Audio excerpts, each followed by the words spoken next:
বলছি আপনাদের স্যার আছেন? হ্যাঁ হ্যাঁ হ্যাঁ আছেন, আসুন আসুন আসুন আসুন। ডাকছে, আসুন ভেতরে। স্যার হ্যাঁ বলুন। আমাকে একটু হেল্প করবেন? হেল্প করার জন্যই তো আমি আছি। বলছি একটু জল দেবেন, একটু হ্যাঁ জল খাবো। এদিন খান। Thank you.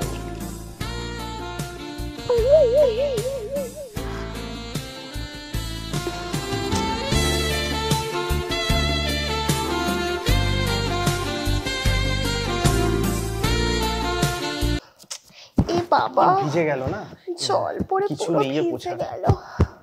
পুছে দেবো? হ্যাঁ না আমি মুছে নিচ্ছি। খুব ভালো, মুছে নিন। আচ্ছা বলুন বলুন, থাক ভেজা থাক।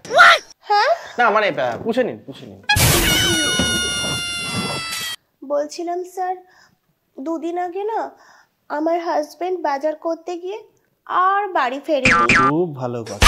না মানে হ্যাঁ হারিয়ে গেছে। তো আমার হাজবেন্ডকে একটু খুঁজে এনে দেবেন?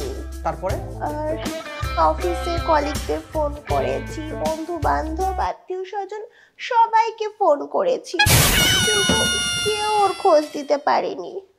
এখন আপনি যদি ওকে একটু খুঁজে দেন তাহলে আমার জন্য খুব ভালো হয় আর কি। হ্যাঁ খুঁজবো নিশ্চয়ই খুঁজে দেবো। আপনি নাম ঠাম লিখে দিয়ে যাবেন, নিশ্চয়ই খুঁজে দেবো।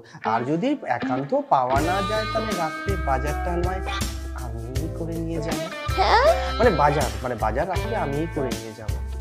স্যার এরকম করে বলবেন না, আপনিও যদি খুঁজে না পান তখন কি হবে? সত্যি এত সুন্দর একটা বউকে বর ফেলে কোথায় চলে যায়।